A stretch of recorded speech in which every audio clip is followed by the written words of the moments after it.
아멘. 잘하시네요. 감사합니다. 하나님 감사합니다. 오늘도 하나님을 예배할 수 있는 자리에 나오게 하셨사오니 감사합니다. 이 시간 하나님의 말씀을 듣습니다. 깨닫게 하시고 깨닫는 대로 그 말씀에 순종하여 말씀이 우리의 능력이 되도록 축복이 되도록 역사하여 주옵소서.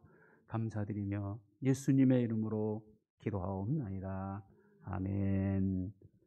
이 시간 하나님께서 우리에게 주시는 말씀은 구약성경 1087쪽 예레미야 23장 29절 말씀, 한 절 말씀을 같이 봉독하겠습니다.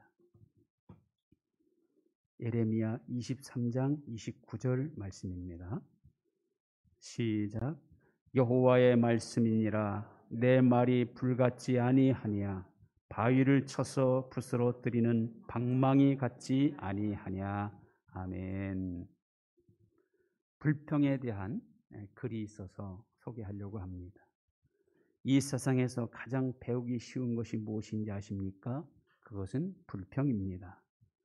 불평을 배우는 데는 소질이 전혀 없어도 가능하고, 불평을 배우는 데는 지식도 필요 없고, 인격, 기질, 재능, 지식, 나이, 환경 다 필요 없습니다. 돈도 안 듭니다. 그러나 배우기 쉬운 불평이라고 생각 없이 배우지는 마시기 바랍니다. 불평한다고 문제가 해결되지 않습니다. 불평한다고 마음이 행복해지지 않습니다. 불평한다고 해서 상대방이 나아지지 않습니다. 불평하면 할수록 더 깊은 절망 속으로 빠져들 뿐입니다. 불평은 마귀 학교의 가장 중요한 필수 과목입니다. 출애굽 1세대 이스라엘 민족은 가나안 땅을 약속받아 놓고는 들어가지 못합니다. 왜냐하면 40년 동안 광야에서 실패했기 때문이죠. 그들의 실패 원인이 무엇입니까? 불평과 원망입니다.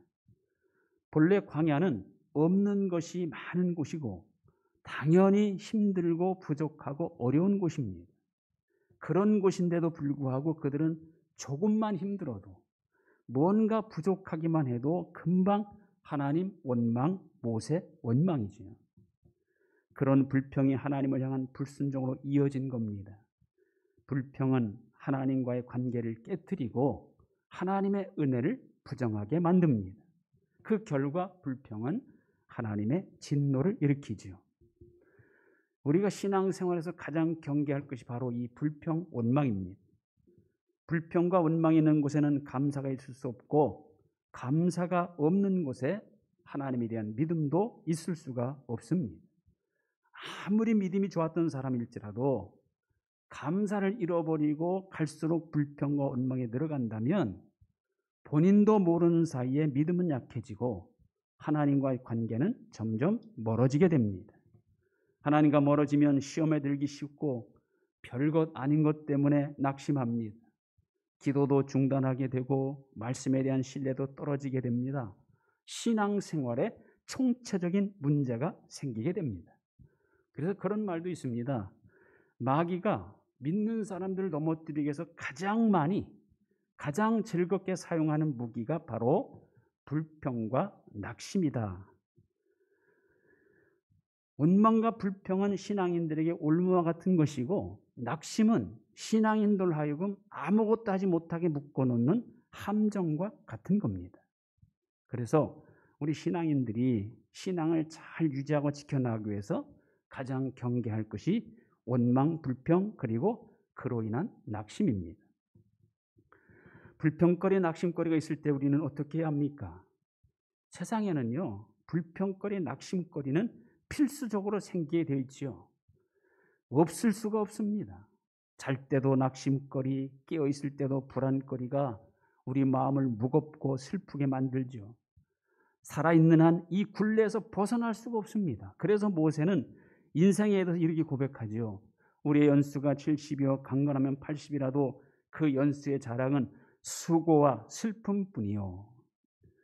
벗어날 수도 없고 안 생기는 것도 아니므로 어차피 우리는 불평거리, 낙심거리를 안고 살아야 합니다. 그런데 그런 것들이 있을 때 어떻게 대처하는가에 따라 불평과 낙심거리가 그 사람을 완전히 넘어뜨릴 수도 있고, 아니면 그런 것 때문에 오히려 더 큰 성공과 평안과 기쁨으로 나아갈 수도 있습니다. 그러니까 대처하는 것이 중요하다는 것이죠. 자, 하나님의 자녀인 우리들에게는 세상 사람들이 갖지 못한 가장 확실한 무기를 가지고 있습니다. 사실 인간의 스스로의 능력과 힘, 노력으로는 이 불평거리, 낙심거리를 이겨내기 힘듭니다. 대부분이 불평거리 앞에서 불평하게 되고 낙심거리 앞에서 낙심하게 되고 더 나아가 자포자기합니다. 그러나 하나님과 관계를 맺고 사는 우리, 하나님이 반드시 함께 해주시는 우리에는 그런 것들을 물릴 수 있는 무기가 있다는 거죠. 그게 뭡니까? 바로 기도라는 겁니다. 기도는 하나님의 자녀인 우리에게 주어진 특권입니다. 역사의 주권자이시며 모든 것의 주인이신 하나님께서는 분명 당신의 자녀들에게 이렇게 약속합니다.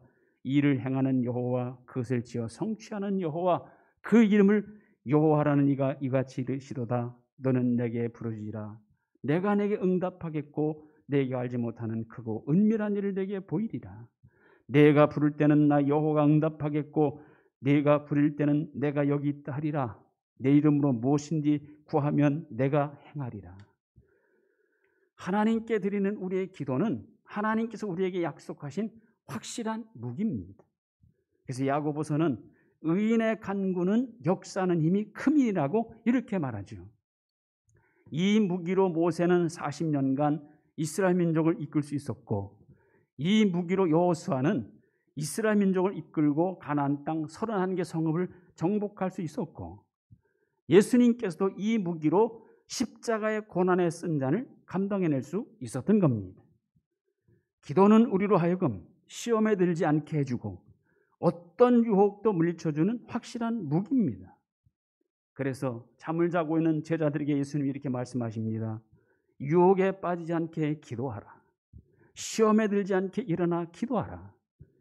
기도는 하나님의 능력을 일으키는 원동력입니다.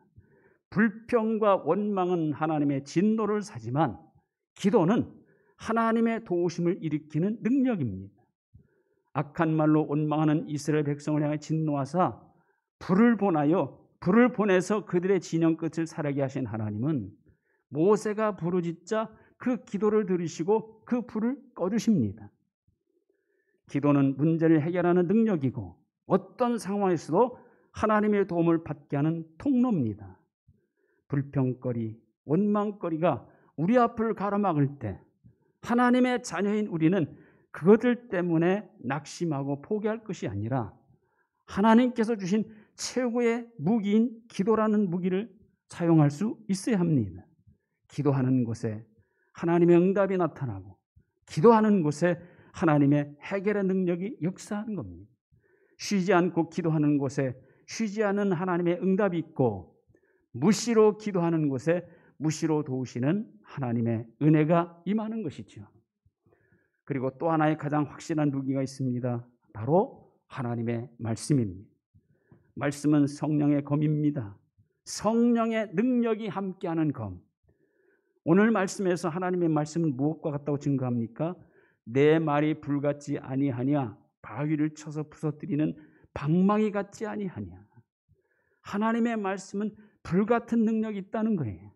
하나님의 말씀은 바위를 부서뜨리는 방망이 같은 능력이 있다는 겁니다. 불법과 죄의 세력을 멸하는 파괴적인 힘을 갖고 있는 것이 하나님의 말씀이고, 하나님의 말씀은 죄악을 철저히 소각시키는 능력이 있다는 거죠. 이거는 하나님의 말씀인 성경 자체가 증거합니다. 히브리서 4장 12절 하나님의 말씀은 살아있고 활력이 있어 좌우의 날선 어떤 검보다도 예리하여 혼과 영과 및 관절과 골수를 찔러 쪼개기까지 하며 또 마음의 생각과 뜻을 판단하나니. 하나님이 항상 살아계시기 때문에 하나님의 말씀은 항상 살아있는 말씀입니다. 이 말씀이라는 무기는 가장 확실한 승리를 보장하는 무기입니다. 말씀 앞에 드러나지 않을 죄와 불의가 없고 말씀 앞에 사탄은 아무런 힘도 쓰지 못합니다. 말씀은 곧 하나님이기 때문이죠. 요한복음 1장 1절 태초에 말씀이 계시니라. 이 말씀이 하나님과 함께 계셨으니 이 말씀은 곧 하나님이시니라. 또 말씀은 살아계신 하나님의 능력입니다. 자, 말씀에는 어떤 능력이 있습니까? 첫째는 창조의 능력이 있죠. 창세기 1장 3절 하나님이 이르시되 빛이 있으라 하시니 빛이 있었고, 1장 9절 하나님이 이르시되 천하의 물이 한 곳으로 모이고 묻이 드러나라 하시니 그대로 되니라. 자, 여기 하나님께서 천지 만물을 창조하실 때 바로 이렇게 하셨다는 거죠. 하나님이 이르시되 있으라 하시니 있었고, 하나님이 이르시되 이렇게 하라 하시니 그대로 되니라. 하나님이 이르시는 대로 되고 하나님이 이르신 대로 생기는 것, 그게 바로 하나님의 창조 사역이었습니다. 그러므로 하나님의 말씀은 곧 창조의 능력이에요. 이 창조의 능력은 무에서 유를 창조하는 능력이에요. 이런 능력으로 못할 것이 뭐가 있겠습니까? 두 번째로 하나님의 말씀은 고치고 건지는 능력이 있습니다. 시편 107편 20절 그가 그의 말씀을 보내어 그들을 고치시고 위험한 지경에서 건지시는도다. 하나님은 말씀을 보내서 고치시고 건지신다는 거죠. 자, 우리 예수님도 말씀으로 고치시고 문제를 해결해 주셨어요. 심상체 메어져 예수님께 나온 중풍병자에게 주님 말씀하시죠. 말씀하시되 일어나 내 침상을 가지고 집으로 가라. 그러자 중풍병자 이렇게 합니다. 그가 일어나 집으로 돌아가거늘. 주님의 말씀이 그를 일어나게 했고 침상을 가지고 집으로 갈 수 있게 한 겁니다. 회당장 야이로의 딸이 죽었어요. 예수님께서 그 아이 손잡고 이렇게 말씀합니다. 아이야 일어나라. 그러자 어떤 일이 일어납니까? 그 영이 돌아와 아이가 곧 일어나거늘 예수께서 먹을 걸 주라 명하시니, 주님의 말씀이 죽은 아이의 생명을 살리는 능력이 된 겁니다. 죽어서 무덤에 장사 지낸 지 나흘이지나 이미 시체에서 냄새가 나는 그 무덤 앞에서 주님 말씀합니다. 나사로야 나오라. 그러자 죽은 자가 수족을 배로 동인 채로 나오는데 그 얼굴은 수건에 쌓였더라. 주님의 말씀이 이미 썩어서 냄새가 나는 시체였던 나사로를 살린 거예요. 말씀은 살리는 능력, 고치는 능력, 건지는 능력이 있는 겁니다. 그리고 말씀은 축복의 능력이 있죠. 하나님은 가나안 입성을 앞둔 이스라엘 민족에 이렇게 약속합니다. 신명기 28장 3절 성읍에서도 복을 받고 들에서도 복을 받을 것이며 네 광주리와 떡반죽 그릇이 복을 받을 것이며 내가 들어와도 복을 받고 나가도 복을 받을 것이니라. 그런데 조건이 있어요. 어떤 조건입니까? 신명기 28장 2절 내가 네 하나님 여호와의 말씀을 청종하면 이 모든 복이 내게 임하리라. 말씀은 축복의 능력이 있지만 단 그 말씀에 순종할 때 축복으로 나타난다는 겁니다. 베드로가 자기 경험과 지식을 동원하여 밤새도록 고기를 잡으려 했지만 한 마리도 잡지 못하잖아요. 그때 주님 오셔서 말씀하십니다. 깊은 데로 가서 그물 내려 고기를 잡으라. 베드로가 주님, 우리들이 밤이 새도록 수고했을 때 잡은 것이 없지만은 주님 말씀에 의지하여 내가 그물을 내리리이다. 성경은 이렇게 기록합니다.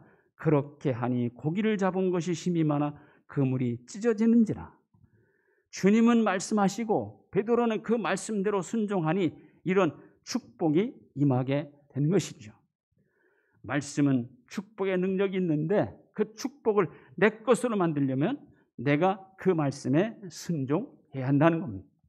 그리고 말씀은 사탄을 이길 수 있는 가장 확실한 능력입니다. 우리가 잘 알듯이 예수님께서 공생을 시작하기 전 성령에 이끌려 시험을 받으러 광야로 갑니다. 시험하는 자 마귀는 세 가지 시험을 하죠. 내가 하나님의 아들이거든 명하여 이 돌들로 떡덩이가 되게 하라.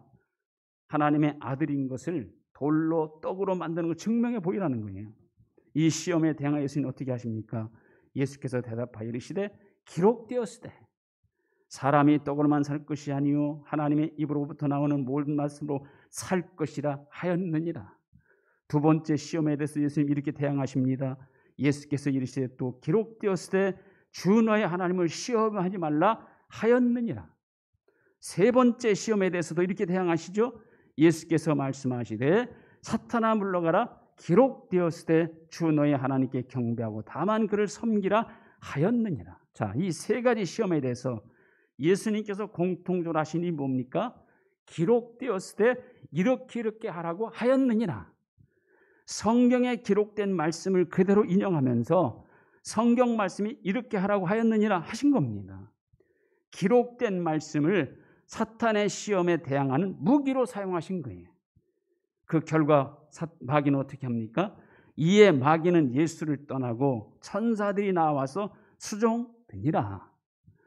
그렇습니다. 기록된 말씀 앞에 마귀는 떠날 수밖에 없습니다. 군대 귀신 들리는 사람을 향하여 예수님 말씀 한마디로 그 사람에게서 군대 귀신이 떠나게 하시죠. 주님 말씀 앞에 사탄은 패배할 수밖에 없습니다. 말씀이야말로 사탄을 대항하며 가장 확실하게 이길 수 있는 무기입니다. 말씀 안에 신앙의 문제뿐 아니라 인생의 모든 문제에 대한 해결책과 답이 있습니다. 말씀은 하나님의 자녀들이 사용할 수 있는 가장 확실한 무기인 동시에 모든 문제의 답입니다. 마귀의 어떤 시험과 대적도 이길 수 있고 어떤 문제도 해결하는 능력이 있습니다. 말씀은 믿음으로 순종하고 사용하는 사람에게 살아계신 하나님의 능력이 나타나게 합니다. 하나님은 말씀하신 대로 약속하신 대로 모든 역사를 이루어 가시는 분입니다. 말씀을 어떤 상황에서도 자유롭게 사용할 수 있도록 여러분에게 확실한 무기가 되기를 주님의 이름으로 축원합니다. 그래서 이 말씀을 사용하여 항상 승리하며 살아가는 우리 성도들 다 되시기를 주님의 이름으로 축원드립니다. 하나님 감사합니다. 힘들고 어려운 세상 속에서 홀로 두지 않으시고 우리와 함께 해주시며 우리에게 기도라는 무기, 말씀이라는 능력의 무기를 허락해 주시니 감사합니다. 이 무기를 사용하여 어떤 사탄의 시험과 대적도 넉넉히 이기게 하시고 모든 상황도 넉넉히 이기며 살아가는 우리 모든 성도들 다 되게 하여 주옵소서. 예수님의 이름으로 기도하옵나이다. 아멘. 263장 1절 우리 드리겠습니다.